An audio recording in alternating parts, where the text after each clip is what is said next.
میرے برابر میں بیٹھا وہ بڑے مزے سے کھانے سے انصاف کر رہا تھا۔ بڑے پرسکون انداز سے اس نے کھانا کھایا، میٹھا بھی کھایا، اور دودھ پلائی کے دوران اس نے جویریہ کی ایک نہیں سنی۔ اس سے پہلے کہ وہ بحث کرتی، جیب سے 10,000 نکالے اور سامنے ٹیبل پہ رکھ دیا۔ کہنے لگا لینے ہیں تو لو، ورنہ اگر میں نے یہ دوبارہ جیب میں رکھے تو اس سے بھی ہاتھ دھونا پڑے گا۔ میری دونوں ندیدی بہنیں بڑے آرام سے وہ 10,000 اٹھا چکی تھیں، حالانکہ جویریہ کے ساتھ میرا طے ہوا تھا کہ 50,000 سے کم مت لینا۔ اس میں سے 10 بڑی بہن کو دے کے ٹرخا دیں گے، باقی کے 20,000 ہم بانٹ لیں گے۔ اور یہ 10,000 لے کے دونوں راضی خوشی چلی بھی گئیں۔ میں جویریہ کو گھورتی رہ گئی، لیکن اس نے تو یوں پینترا بدلا جیسے دوبارہ میرے اس کے ساتھ کوئی سامنا ہی نہیں ہونا۔ بہرحال رخصتی کا شور بھی مچنے لگا۔ میری والدہ نے تو 4 آنسو بھی بہانے کی زحمت نہیں کی۔ البتہ بابا نے مجھے اپنے ساتھ لگا کے ڈھیر ساری نصیحتیں کی تھیں۔ مجھے کوئی شکایت نہیں ملنی چاہیے، نہ تمہارے سسر کے منہ سے سنوں اور نہ ہی عمر کے منہ سے۔ لیکن پھر بھی عمر سے بھی کہا تھا کہ اگر میری بچی سے کوئی غلطی ہو جائے تو درگزر کر دینا۔ ایسا بدلحاظ انسان تھا کہ جھوٹے منہ بھی اس نے یہ نہیں کہا کہ کوئی بات نہیں انکل، آپ کی بیٹی میری ذمہ داری ہے، میں اسے کوئی تکلیف نہیں دوں گا۔ وہ بس چپ چاپ کھڑا تھا۔ گاڑی میں بھی بیٹھنے میں میری بڑی بہن نے ہی دروازہ کھول کے میری مدد کی۔ وہ تو سیدھا ڈرائیونگ سیٹ پہ جا کے بیٹھ گیا۔ میرے سسر بھی آگے بیٹھے تھے۔ بہرحال خواتین تو ان کے ویسے بھی خاندان میں کوئی تھی نہیں۔ میں گھر آ گئی۔ آتی میرے سسر کہنے لگے بیٹا وہ تمہارا کمرہ ہے، کوئی خاتون ہوتی تو تمہیں کمرے تک چھوڑ آتی۔ میں نے کہا نہیں کوئی بات نہیں، میں چلی جاتی ہوں۔ میں ویسے بھی خاصی تھکی ہوئی تھی۔ اپنے کمرے میں گئی تو مہربانی کر کے بس چند گلاب کے پھول دیوار پہ کہیں کہیں ٹیپ سے چسپاں تھے۔ باقی کمرے میں کوئی شادی کے حوالے سے خاص تیاری نہیں کی گئی تھی۔ پہلے تو میں بیڈ پہ اپنا پورا لہنگا بچھا کے بیٹھ گئی۔ گھونگھٹ نکالنے کی بھی کوشش کر رہی تھی، لیکن دوپٹہ کافی بھاری تھا، اس لیے پنوں کے ساتھ اسے بڑی مشکل سے ٹکایا گیا تھا، اور اب وہ نیچے ہونے سے انکاری تھا۔ میں نے سوچا لعنت بھیجو گھونگھٹ پہ، اب کون سا یہ رواج رہ گیا ہے۔ بہرحال میں اپنے آپ کو کئی زاویوں سے بیٹھ بیٹھ کے دیکھ رہی تھی کہ کون سا انداز زیادہ بہتر لگے گا، جس میں تھوڑی باروب بھی لگوں، تاکہ موصوف مجھ پہ زیادہ روب نہ جما سکے۔ سامنے ہی ڈریسنگ ٹیبل تھا، اس لیے میں پوری کی پوری نظر آ رہی تھی۔ کبھی میں دائیں جانب رخ کر کے بیٹھ کے شیشے میں دیکھتی کہ دروازہ کھلتے ہی میرا سائڈ پوز کیسا لگے گا۔ بہرحال میں اسی کوشش میں تھی جب کمرے کا دروازہ کھلا۔ بڑی بیزار سی شکل اور کوفت زدہ انداز میں مجھے عمر کا چہرہ نظر آیا۔ سارے جہان کی بیزاری اس کی شکل سے واضح ہو رہی تھی۔ اس نے کمرے کا دروازہ بند کیا، لیکن حیرت کی بات یہ ہے کہ دروازہ بند ہونے کے بعد بھی میرے دل میں ویسا کچھ نہیں ہوا جیسا سب لڑکیوں کے ساتھ ہوتا ہے۔ شاید میں ضرورت سے زیادہ بے شرم تھی، چاہ کے بھی مجھے شرم نہیں آ رہی تھی۔ حالانکہ کہتے ہیں کہ حیا عورت کا گہنا ہے، پتہ نہیں یہ گہنا مجھے کیوں نہیں ملا تھا۔ شاید قدرتی طور پہ ہی مجھ میں کوئی فالٹ تھا کہ مجھے شرم ہی نہیں آتی تھی۔ خیر ہاں، تو میں بتا رہی تھی کہ موصوف اندر آ چکے تھے۔ آتے ہی سب سے پہلے انہوں نے اپنی شیروانی کے اوپر کے بٹن کھولے اور وہ اتار کے الماری کھول کے ہینگر میں بڑے سلیقے طریقے سے لگا کے دوبارہ سے لٹکا کے الماری بند کر دی۔ پھر اپنے خود سے اتار کے اٹھائے اور وہ بھی ایک طرف رکھ دیے۔ پھر ڈریسنگ ٹیبل پہ رکھے ویٹ ٹیشوز اٹھائے، ٹیشو نکالے اور اپنے ہاتھوں کو اچھے طریقے سے صاف کر کے اسے باسکٹ میں ڈالا۔ انداز سے لگ رہا تھا کہ خاصی نفیس طبیعت پائی ہے جناب نے۔ پھر گہری سانس لے کے اس نے کمرے کا اے سی آن کیا، لیکن 26 پہ لے جا کے روک دیا۔ ریموٹ ایک طرف رکھ دیا اور پھر میرے سامنے آ کے بیٹھ گیا۔ دیکھو یہ بچکانہ حرکتیں مجھے پسند نہیں ہیں۔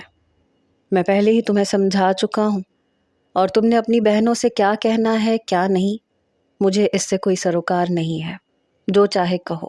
لیکن میری مرحومہ والدہ کا نام اگر تم نے کسی برائی کے حساب سے استعمال کیا تو میں بالکل برداشت نہیں کروں گا، بس اس چیز کا خیال رکھنا۔ میں نے کہا جی، اب تھوڑی سی تمیز تو دکھانی تھی نا۔ پھر میرا چہرہ بڑے غور سے دیکھنے لگا۔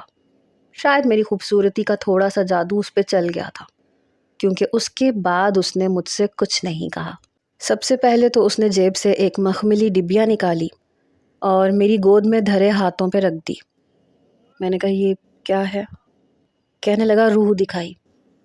میں نے کہا کیا؟ کہنے لگا نہیں نہیں، میرا مطلب ہے منہ نمائی۔ میں اس کی بات سمجھ گئی تھی۔ میں نے کہا یہ سب نہیں ہوتا، یا تو منہ دکھائی ہوتا ہے یا رونمائی ہوتا ہے۔ کہنے لگا تمہیں سمجھ میں آ گیا نا، تو اسے پہن لینا۔ اس کی بات پہ تو جیسے میرے تن بدن میں آگ لگی۔ میں نے کہا دیکھیں مسٹر، میری یہ پہلی شادی ہے، اس لیے مجھے اس طرح کی بے مروتی بالکل نہیں چلے گی۔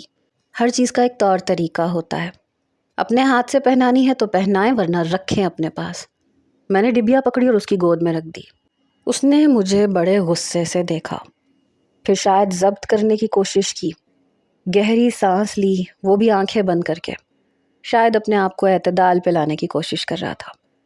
3-4 گہری سانسیں لیں، پھر آنکھیں کھولیں، مخملی ڈبیا کھولی، اس کے اندر سے انگوٹھی نکالی۔ اس انگوٹھی کو دیکھ کے تو میں غش کھاتے کھاتے بچی۔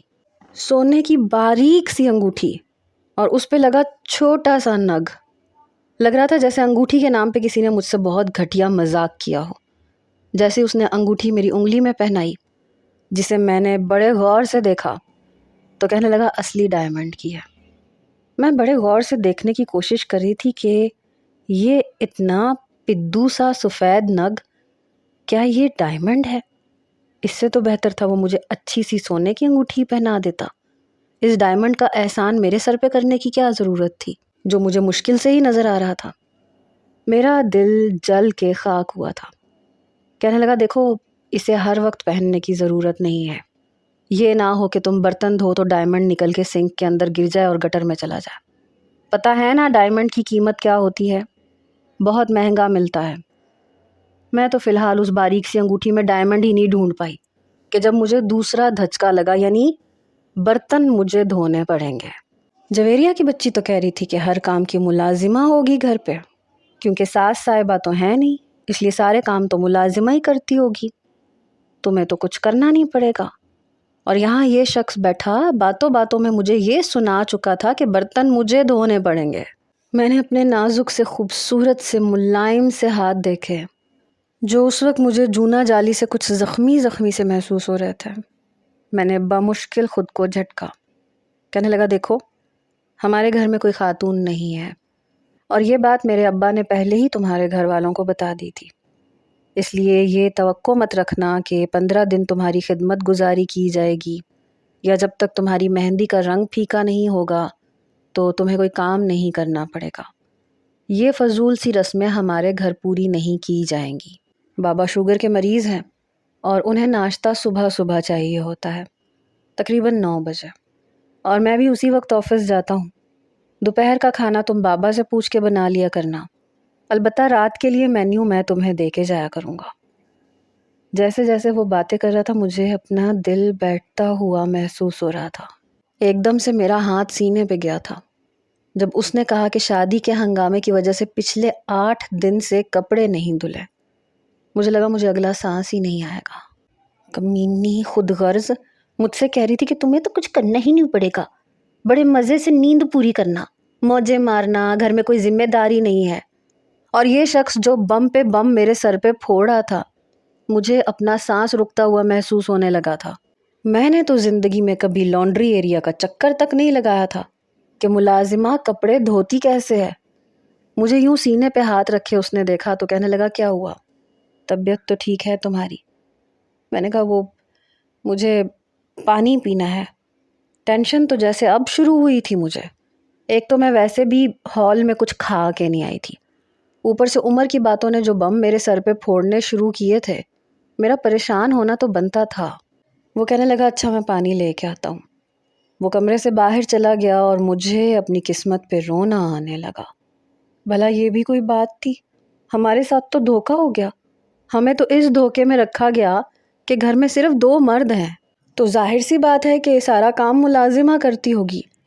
لیکن شاید شادی سے پہلے ملازمہ کو جواب دے دیا ہوگا کہ بہن نہ تو کپڑے دھونے ہیں اور نہ کوئی اور کام کرنا ہے۔ ہائے اللہ، میں کیسے اپنے خوبصورت اور نازک ہاتھوں پہ یہ ظلم کر سکتی ہوں؟ گھر میں امی کی 100 باتیں سننے کے بعد بھی میں نے برتنوں کو کبھی ہاتھ نہیں لگایا تھا، وہ جویریہ ہی دھوتی تھی۔ بلکہ مجھے یاد آنے لگا میں نے تو کبھی کسی کام کو ہاتھ نہیں لگایا تھا. کتنا کہا امی نے کہ تمہارا رشتہ پکا ہو گیا ہے، کھانا بنانا ہی سیکھ لو، لیکن مجال ہے جو پراٹھے اور آملیٹ کے علاوہ میں نے کچھ سیکھا ہو. کچھ ہی دیر کے بعد عمر اندر آیا تو ہاتھ میں ایک ٹرے تھی، اس کے اندر جگ اور گلاس رکھا تھا. اس نے وہ سائڈ ٹیبل پہ رکھا اور پانی بھر کے مجھے گلاس پکڑا دیا. میں نے ایک ایک گھونٹ میں پورا گلاس خالی کر دیا. میں نے کہا وہ مجھے بھوک لگ رہی ہے، میں نے ہال میں کھانا نہیں کھایا تھا. میری بات پہ کہنے لگا کیا مطلب ہے، اب تم اس ٹائم کھانا کھاؤ گی؟ میں کھانا کہاں سے لاؤں؟ میں نے کہا ابا نے گاڑی میں کھانے کے ڈبے رکھے تو تھے. اس نے گہری سانس لی، کہنے لگا اچھا میں لے کے آتا ہوں. وہ پھر سے کمرے سے باہر گیا. دوبارہ آیا تو ایک ٹرے میں 2 پلیٹیں رکھی ہوئی تھیں. ایک میں بریانی تھی، دوسری میں قورمہ تھا، ساتھ میں نان بھی تھے. وہ اس نے میرے سامنے رکھ دی. میں نے اپنی ناک کی بالی سب سے پہلے اتاری تاکہ سکون سے کچھ کھا سکوں. ویسے بھی مجھے ٹینشن میں بھوک بہت لگتی تھی. ناک کی بالی اتار کے میں نے ایک سائڈ ٹیبل پہ رکھ دی اور پھر میں آلتی پالتی مار کے بیٹھ گئی. سب سے پہلے تو میں نے بریانی کی پلیٹ پکڑی اور چمچ سے بریانی کھانی شروع کر دی. وہ مجھے ہی دیکھے جا رہا تھا اور وہ بھی بڑی حیرت سے. میں نے کہا آپ مجھے یوں کیوں دیکھ رہے ہیں؟ اگر آپ کو بھوک لگ رہی ہے تو آپ بھی کھا سکتے ہیں. کہنے لگا نہیں، تم ہی کھاؤ. بہرحال میں نے اس کے دیکھنے کی بھی کوئی پرواہ نہیں کی. اب بھوک لگے تو انسان کو کسی کی بھی پرواہ نہیں کرنی چاہیے. یہ بات میں اپنے پلو سے باندھ رکھی تھی، اس لیے بڑے مزے سے میں نے کھانا کھایا. میں نے کہا 7 اپ ہوگی آپ کے پاس؟ کہنے لگا وہ بھی پینی ہے تم نے؟ میں نے کہا اور کیا، مجھے لگ رہا ہے میں نے کچھ زیادہ کھا لیا ہے. 7 اپ پیوں گی تو یہ ہضم ہوگا. وہ کھانے کی ٹرے باہر لے گیا. میں اٹھ کے کھڑی ہوئی، واش روم جا کے اپنے ہاتھ دھوئے. باہر آئی تو ڈریسنگ ٹیبل کے سامنے سے ٹیشو لیتے وقت میں نے اپنا چہرہ دیکھا تو آدھی سے زیادہ لپسٹک کھانے کے دوران صاف ہو چکی تھی. کچھ دیر بعد وہ کمرے میں داخل ہوا تو ایک شیشے کی پلیٹ میں 7 اپ کا گلاس رکھا تھا. میں نے وہ بھی 2-3 گھونٹ میں پی لیا. کہنے لگا اور بھی کچھ کھانا پینا ہے تو مجھے ابھی بتا دو. بار بار گھڑی کی طرف دیکھ رہا تھا. میں نے کہا نہیں بس اتنا ٹھیک ہے. وہ کہنے لگا چلو شکر ہے. ساری چیزیں وہ دوبارہ سے باہر رکھ کے آ گیا، یہاں تک کہ پانی کا جگ اور گلاس بھی. پھر اس نے کمرہ بند کیا. تب تک میں بیڈ پہ بیٹھ چکی تھی. وہ میرے سامنے بیٹھ گیا. کہنے لگا یوں تو مجھے بھی اتنا پتہ نہیں ہے کیونکہ میری بھی پہلی شادی ہے، لیکن میں نے اپنے دوستوں سے سنا ہے کہ شادی کی رات بہت زیادہ پیٹ بھر کے کھانا نہیں کھانا چاہیے. میں نے کہا وہ کیوں؟ شادی کا مطلب یہ تھوڑی ہے کہ انسان بھوکا مر جائے. وہ کہنے لگا خالی پیٹ عشق کا زیادہ مزہ آتا ہے. اس کی بات نے میری چلتی زبان پہ بریک لگائی تھی. اس کی نظروں کی بڑھتی ہوئی وارفتگی دیکھ کے اب میرا دل دھک دھک کرنے لگا تھا. اینی وے کوئی بات نہیں. پھر اس نے اپنا چہرہ میرے چہرے کے قریب کیا تو میں نے اپنا چہرہ پیچھے کر لیا. نروس ہونا کسے کہتے ہیں یہ مجھے اب پتہ چلا. پتہ نہیں کیوں لیکن میں شاید نروس ہو رہی تھی. شاید نہیں، میں سچ مچ نروس ہو رہی تھی. اس نے پھر سے اپنا ہاتھ میرے چہرے کی طرف بڑھایا. میں پیچھے کو کھسکی. وہ شاید میری کیفیت کو بھانپ گیا. Any problem? میں نے نفی میں سر ہلایا. وہ ایکچولی میری پہلی شادی ہے، شاید اس لیے. میری بات پہ اس نے مجھے حیرت سے دیکھا. میری بھی غالباً پہلی ہی شادی ہے. میں پہلے سے 2-3 شادیوں کا تجربہ حاصل کر کے تو تمہارے پاس نہیں آیا. میں نے اس کی شکل دیکھی تو کچھ تذبذب کا شکار تو وہ بھی لگ رہا تھا، لیکن ایک مرد ہونے کے ناطے کمپوز کر رہا تھا. شاید ہم دونوں ایک جیسی کیفیت کا شکار تھے کیونکہ کچھ بدحواسی مجھے اس کے چہرے پہ بھی نمایاں ہوتی نظر آ رہی تھی. کہنے لگا صرف تمہاری بندیاں اتارنے میں، تمہارے زیورات اتارنے میں مدد کرنا چاہتا ہوں. یہ کہہ کے اس نے سب سے پہلے میری بندیاں اتاری، پھر میرے کانوں کے جھمکے اتارنے لگا، پھر عروسی دوپٹہ اتارنے میں بھی اس نے میری مدد کی. ساتھ ساتھ عام نوعیت کی باتیں کرنے لگا. توبہ ہے، لڑکیوں کو کتنے جتن کرنے پڑتے ہیں. پھر کہنے لگا اچھی لگ رہی ہو. میرا عروسی دوپٹہ اس نے سامنے رکھے صوفے پہ پھیلا کے رکھ دیا. میں اس وقت اپنا نیکلس اتارنے کی ناکام کوشش کر رہی تھی. تب وہ میرے پاس آیا، میرا نیکلس اتار کے ڈریسنگ ٹیبل پہ رکھا. سب سے پہلے میری پیشانی پہ بوسہ دیا. جاؤ جا کے چینج کر لو. بہت دھیرے سے اس نے کہا تھا. پتہ نہیں کیوں لیکن میں خاصی بوکھلاہٹ کا شکار تھی۔ الماری میں سے اپنا ایک سادہ سا لباس نکالا، واش روم میں گئی، اچھی طرح سے اپنا منہ ہاتھ دھویا، کپڑے تبدیل کیے، اپنا عروسی لباس میں نے صوفے پہ رکھ دیا۔ لیکن مجھے پتہ نہیں کیوں بہت ٹینشن سی ہو رہی تھی۔ شاید کچھ فطری سی بات تھی، سبھی لڑکیوں کو ہوتی ہوگی۔ میں جھجکتے ہوئے بیڈ کے کنارے پہ بیٹھ گئی۔ وہ پہلے سے ہی بیڈ پہ بیٹھا ہوا تھا۔ میرب، ادھر میرے پاس آ کے بیٹھو۔ میرا دل کسی بے لگام گھوڑے کی طرح بھاگ رہا تھا۔ میرا سارا اعتماد ہوا ہوتا ہوا محسوس ہو رہا تھا۔ میں اس کے سامنے بیٹھ گئی۔ اتنا ڈرنے اور گھبرانے کی ضرورت نہیں ہے۔ اگر تم یوں گھبراؤ گی تو میرے لیے بھی مشکل ہو جائے گا۔ یہ کہہ کے اس نے میرا ہاتھ پکڑ کے اپنے لبوں پہ لگایا، میرے ہاتھوں کی تعریف کرنے لگا۔ کچھ تو اس کے ہاتھ بھی سرد سے لگ رہے تھے۔ پھر مجھے اس رشتے کے بارے میں بتانے لگا، ساتھ ساتھ قریب بھی آنے لگا۔ لیکن جیسے جیسے وہ قریب آ رہا تھا مجھے گھبراہٹ سی ہونے لگی تھی۔ شاید میں نے ضرورت سے زیادہ کھانا کھا لیا تھا۔ جیسے ہی اس کے ہونٹوں کا سفر میرے چہرے سے ہوتے ہوئے لبوں تک پہنچا، میں کرنٹ کھا کے پیچھے ہٹی۔ وہ میری اس حرکت پہ شاید گھبرا گیا، خود ہی تھوڑا سا پیچھے ہٹ گیا۔ اسی وقت میرا جی متلانے لگا۔ میں جلدی سے واش روم میں بھاگی، کھایا پیا سب نکل گیا۔ وہ واش روم کے دروازے پہ ہی چھوٹا سا ٹاول لے کے کھڑا ہوا تھا۔ میں بے حال سی جب پلٹی تو اس کے ہاتھ سے ٹاول لے کے منہ صاف کرتے ہوئے بیڈ پہ بیٹھ گئی۔ مجھے کچھ نہیں سوجا تو میں رونے لگی۔ مجھے روتا دیکھ کے کہنے لگا، اب تم رو کیوں رہی ہو؟ خود سوچنا چاہیے تھا نا تمہیں، تھوڑا کم کھانا چاہیے تھا، اور اگر کچھ نہ بھی کھاتی تو چلتا۔ اس کا مطلب میرا دوست بالکل ٹھیک کہہ رہا تھا۔ اس کی بات پہ مجھے تب چڑھ کے رہ گئی۔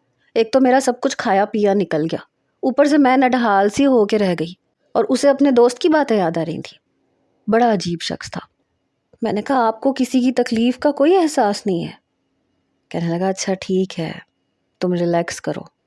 دیکھو میں تمہیں وقت بھی دے سکتا ہوں، لیکن کیا ہے نا کہ شوہر بیوی کو تھوڑا سا وقت دے دے تو وہ صبح ہی صبح اپنی بہنوں اور بھابھیوں کے سامنے یوں بات کرتی ہے جیسے شوہر میں کوئی عیب ہو۔ اس کی نرمی کا بہت غلط فائدہ اٹھاتی ہیں۔ میں نے کہا، یہ بات بھی یقیناً آپ کے کسی دوست نے کہی ہوگی۔ میں نے اپنے آنسو صاف کرتے ہوئے کہا تھا۔ کہنے لگا، ظاہر سی بات ہے، کیونکہ میری تو پہلی ہی شادی ہے تو مجھے یہ باتیں میرے دوستوں سے ہی پتہ چلیں گی نا۔ میں نے کہا، میں ایسا کچھ نہیں کروں گی۔ کہنے لگا، پہلے وعدہ کرو، کیونکہ مجھے تم پہ بھروسہ نہیں ہے۔ میں نے کہا، کیا مطلب ہے آپ کا؟ آپ کو لگتا ہے میں اس قسم کی باتیں بتاؤں گی اپنی بہنوں کو؟ اتنی بے شرم نہیں ہوں میں۔ وہ کہنے لگا، تمہارا پچھلا ریکارڈ دیکھ کر میں تم سے کوئی بھی امید رکھ سکتا ہوں۔ دیکھو مجھے کوئی مسئلہ نہیں ہے، میں بالکل ریڈی ہوں، لیکن تمہیں شاید وقت چاہیے۔ میں نے کہا، نہیں میں کسی سے کچھ نہیں کہوں گی، لیکن پلیز اس وقت میری طبیعت ٹھیک نہیں ہے۔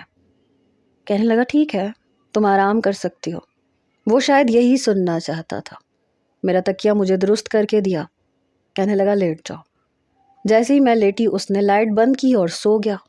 شاید وقت صرف عورت کو ہی نہیں مرد کو بھی چاہیے ہوتا ہے، کیونکہ شادی تو بہرحال اس کی بھی پہلی ہی ہوتی ہے۔ اس لیے اس رشتے کو قائم کرنے کے لیے جتنا عورت گھبرا رہی ہوتی ہے اتنی کنفیوژن مرد کو بھی ہوتی ہوگی۔ یہ الگ بات ہے کہ وہ ظاہر نہیں کرتا، کہ کہیں اس کی بیوی اپنی سہیلیوں سے بہنوں کے سامنے یہ نہ کہہ دے کہ میرے شوہر نے تو مجھے اچھا رسپانس ہی نہیں دیا۔ اور ان باتوں سے لوگ پتہ نہیں کیا کیا کہانیاں اخذ کر لیتے ہیں۔ بہرحال میں بھی کچھ دیر میں سو چکی تھی۔ صبح 8 بجے بڑے آرام سے عمر نے مجھے جگایا۔ اٹھ جاؤ، 8 بج رہے ہیں، طبیعت کیسی ہے تمہاری؟ میں نے کہا، اب ٹھیک ہے۔ پھر کہنے لگا، اچھا ناشتے میں کیا کھاؤ گی؟ میں نے کہا، کیا مطلب 8 بجے ناشتہ کرنا ہے کیا؟ کہنے لگا، نہیں ابھی میں اٹھوں گا، جا کے ناشتہ بناؤں گا تو تقریباً آدھا گھنٹہ تو لگ جائے گا، کیونکہ 9 بجے بابا کو ناشتہ دینا ہوتا ہے نا، تو اس لیے سوچا کہ تم سے بھی پوچھ لوں کیا کھاؤ گی، بنا دوں تمہیں۔ حالانکہ نیند تو مجھے بہت آ رہی تھی، اور اتنی جلدی تو میں کبھی بھی نہیں اٹھتی تھی۔ آج تک یہ میرا ریکارڈ تھا کہ میں اسکول اور کالج ہمیشہ لیٹ پہنچتی تھی۔ میری طبیعت تھوڑی ٹھیک نہیں ہے، میں تھوڑی دیر اور سو جاؤں؟ میں نے بڑی مسکین سی شکل بنا کے کہا تھا۔ کہنے لگا، ٹھیک ہے، سو جاؤ۔